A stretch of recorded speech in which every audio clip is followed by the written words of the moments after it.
Kloshi, znany też jako Kacper. Ponownie znalazł się w gronie najlepszych polskich graczy OSU. Już kolejny raz trafia do top 25, co wyraźnie pokazuje jego ogromny progres i pełne zaangażowanie w rozwój swoich umiejętności. Mimo tego, że wcześniej już był bardzo dobrym graczem, postanowił wejść na jeszcze wyższy poziom, rozwijając niszową technikę gry na 2 klawiaturach. Jest to coś, co wymaga nie tylko dobrej mechaniki, ale i ogromnej determinacji. Gdy zaczął grindować w ten sposób, regularnie podnosił poprzeczkę na mapach takich jak na przykład Humiliation Supreme albo Look at Me Tenderly. Natomiast szczególne miejsce zajmuje Sidetrack Day od WK, gdzie ustanowił aż 7 swoich najwyższych top play.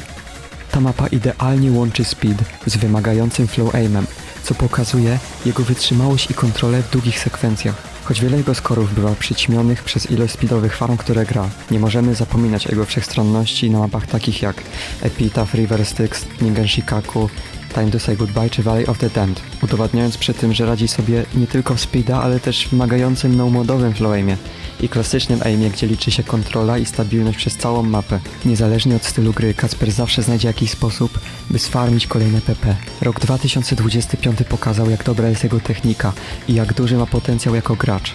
Jeśli Kacper utrzyma to tempo, kolejny rok może być jeszcze lepszy.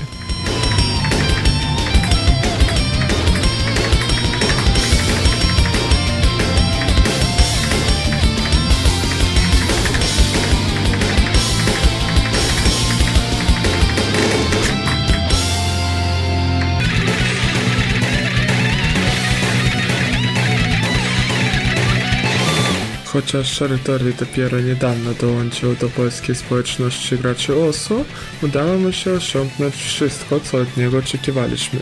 Po polepszeniu w tym roku swojego speeda, precyzji i ogólnej mechanik do niesamowitego poziomu, osiągnął w tym roku imponujące wyniki, takie jak DTFC na Scarlet Tempest, 1 miss na The Apparition, FC na Shinbatsu oraz wygrywanie szeregu turniejów, w tym ukraiński turniej OSU, Hipocup 8 oraz Lightning's Crystal Tide.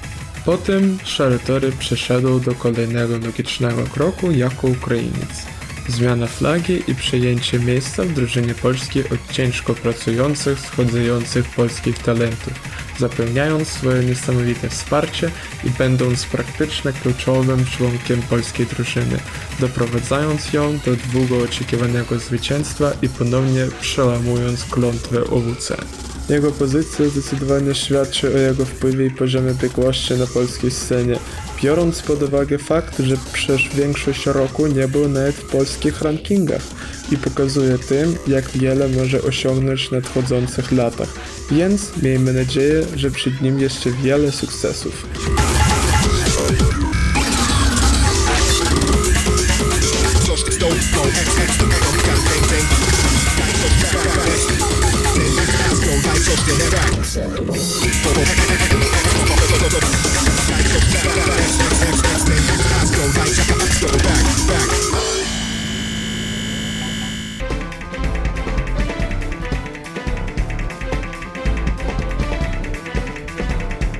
Gdybym był Hawem z 2026 roku, bardzo bym się teraz bał.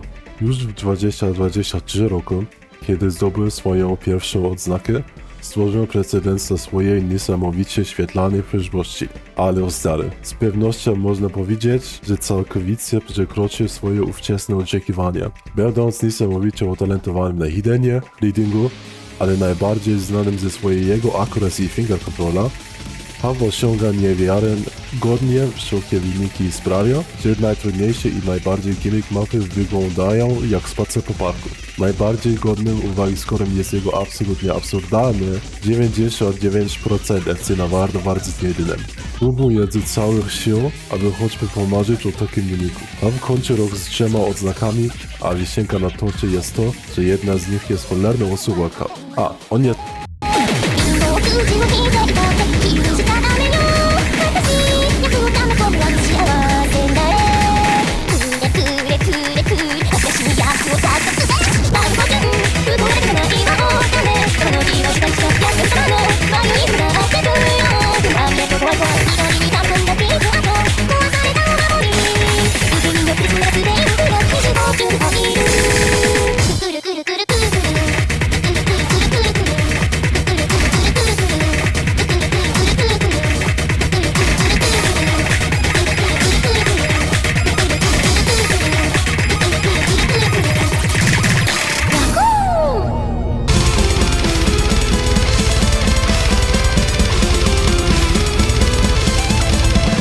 Na pierwszym miejscu znajduje się Rafis, który dzięki swojemu niesamowitemu performance'owi doprowadził do pierwszego zwycięstwa Polski w historii OWC.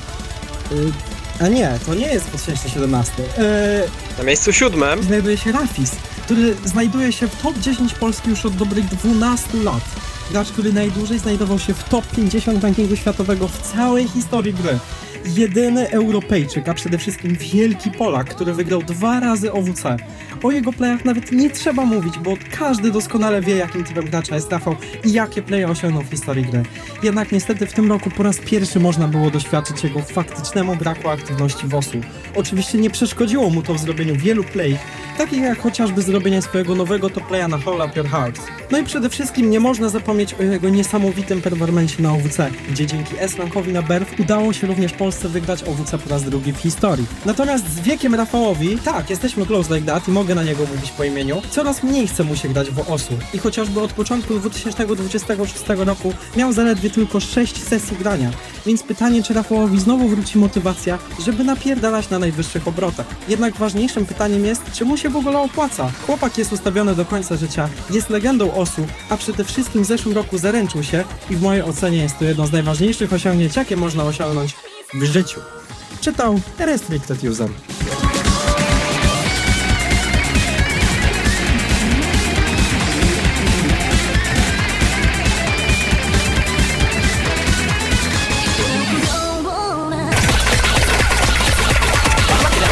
Dobra, ale tak szczerze, odpowiedzmy sobie raz na dobrze. Czy to powinno w ogóle być legalne? Klikać z taką precyzją w rytm intensywnej piosenki, poruszać swoim penem, aby trafiać do kilka? Raczej dla nikogo nie będzie szokiem, że znalazł się tu na liście. Shadis to absolutny kocur, nie tylko na solo, ale przede wszystkim w turniejach. W tym roku otrzymał swój drugi badge za wygranie One turnieju. Ukazał piękny performance na 4 WC oraz Lela Tech Cup 2. Nie można zapomnieć o tym, że był dużą częścią teamu Polski dla OWC, w którym był ważnym fundamentem teamu, wprowadzając ogromny impact w drużynie, która ostatecznie zdominowała cały świat. Jak wspominałem, na samych turniejach się nie kończy, ponieważ pokazał też absolutną klasę na solo playu, na mapach w różnorodnych skillsetach, od Flowema, po Speeda oraz Salta do Techa, robiąc skory takie jak FC na Freedom Dive z HR-ką, FC na Crazy Hot z Detką, One Miss na top diffie BS Power Explosion z DT, FC na Q-Karin oraz top skorowanie ze wszystkich osób na No Mod 4 finałach OWC na Stany Zjednoczone. Czy jest coś, czego ten ziutek nie potrafi grać? No może, lecz jest naprawdę dobry we wszystkim, czego dotknie. Podsumowując, Shadis to zawodnik, który w minionym roku przestał być tylko utalentowanym graczem, a stał się jednym z głównych filarów polskiej sceny OSU. Rok 2026 już jest zaklepany, bo on po prostu przyjdzie i weźmie to, co jego. Absolutny GOAT, topka polskiej topki i postrach każdego. Mam tylko nadzieję, że na ten rok będziesz miał trochę lepszy mental do grania w gierkę. To Shadis, wielka klasa i w pełni zasłużone miejsce w rankingu. Życzę samych sukcesów w nadchodzącym roku.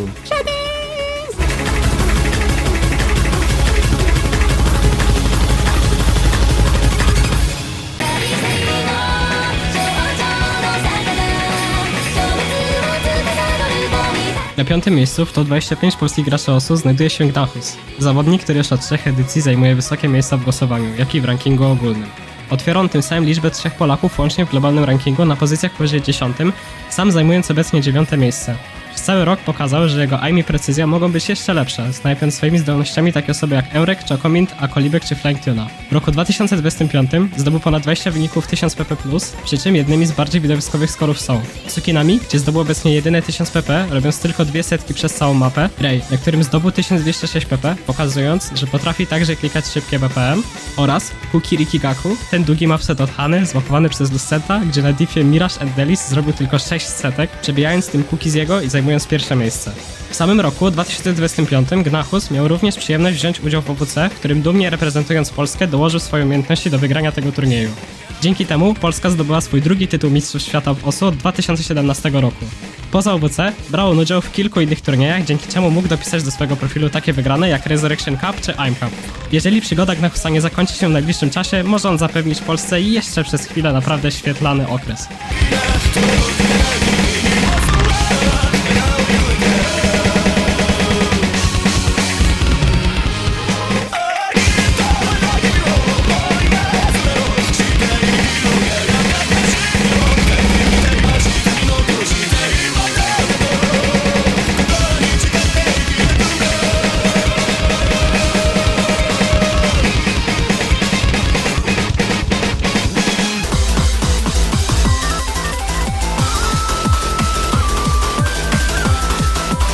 furarz, tynkarz, dostawca jedzenia, świetny ojciec, syn oraz gracz osu. A to tylko początek zalet kosiarka. W tym roku ląduje na 4. miejscu i wszyscy wiemy, że to tylko przez OWC.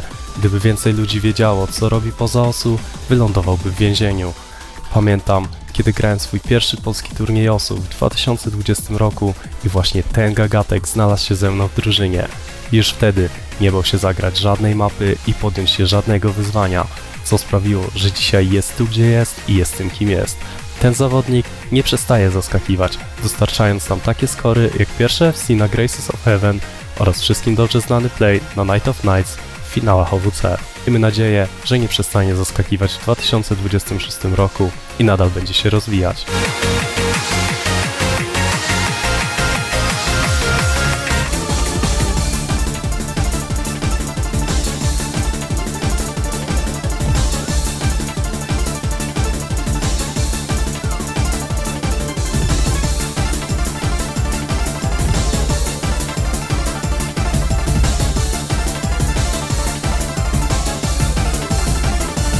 Najcięższy czas!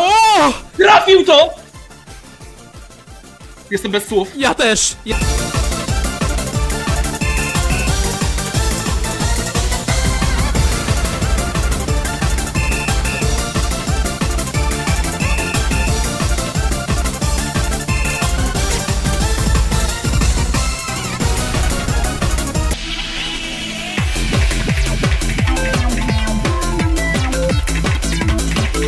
Iwaksa, nasz były minionek, w tym roku umiejscowił się na 3. miejscu w rankingu Top 25.pl. Sam rok 2025 był jego najlepszym rokiem w karierze. Przeławywał on bariery, rywalizował z najlepszymi i robił skory nie z tej ziemi. Przez cały rok Iwaksa zaskakiwał nas swoim speedem, czy to w streamach i burstach, czy przy high BPM single tapie. Tak jak w roku 2024 ugryzł i złapał The Deadside na DT, tak w tym roku przeszedł z samego siebie, zdobywając ponad 1800 pp na The Violations TT, mapie, gdzie średnie BPM to 405.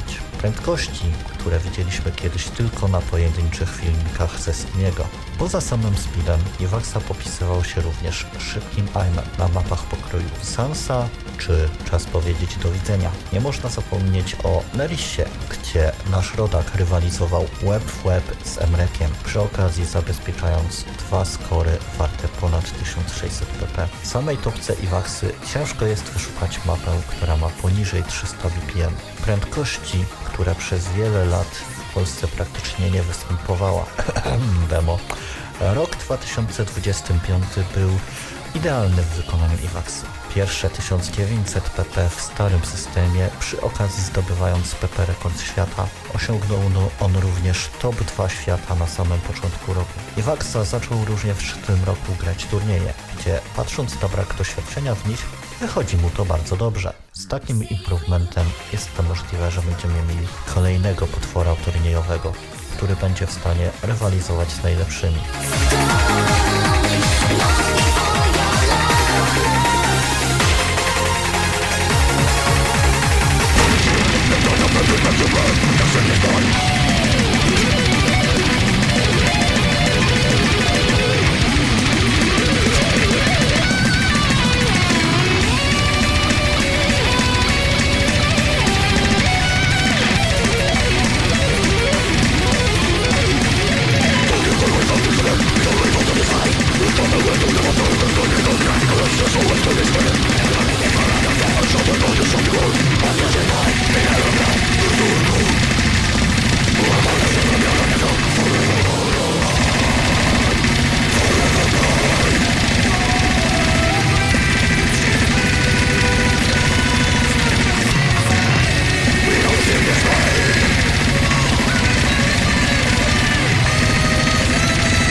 Oh my god, I'm so sorry.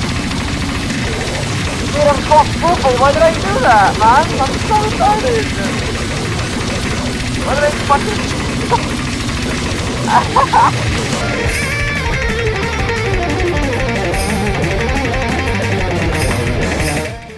This year's second place is taken by Milos. The guy is a true all-rounder. No mod, hidden, hard rock, DT, and even 3 mod if he wishes. He's basically Thanos. 2025 was the best year in his career. He has set many high PP scores, ranging from 1000 all the way up to 1500 PP. He also achieved other incredible scores, such as getting 98 accuracy on Boogie with DT, which is the highest AC on the map, and Ocarina, where he got 2 misses with 98.4 AC, completely destroying the leaderboard and gaining 1138 PP. Not to mention the 3 mod prowess he has shown by seeing Rave Up Tonight, awarding him 1106 PP and being the only 3 mod FC on the map. When it comes to tournaments, this guy was an absolute beast. He won 6 tournament badges, most notably the OWC badge, where he was moving like Shaq in his prime. Among smaller achievements, Miloš got his first ranked map this year, as well as ranking Jestem Bogiem by Paktofonika.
pierwszym miejscu w tegorocznej klasyfikacji, bez dalszych zaskoczeń, znajduje się Maliszewski.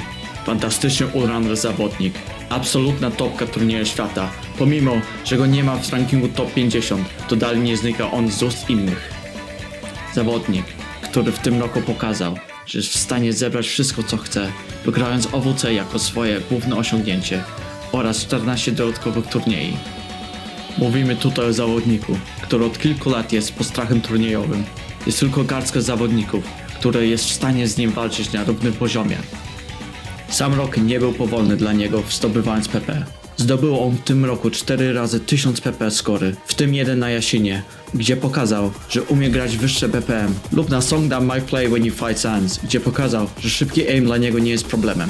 Jego pokazem umiejętności było pierwsze FC na Krystalia od Quarry'ego, gdzie poza F-snięciem mapy to nie stracił 100% accuracy grając Hiddenem. Dokonał on to jako jedyny na stan roku 2025.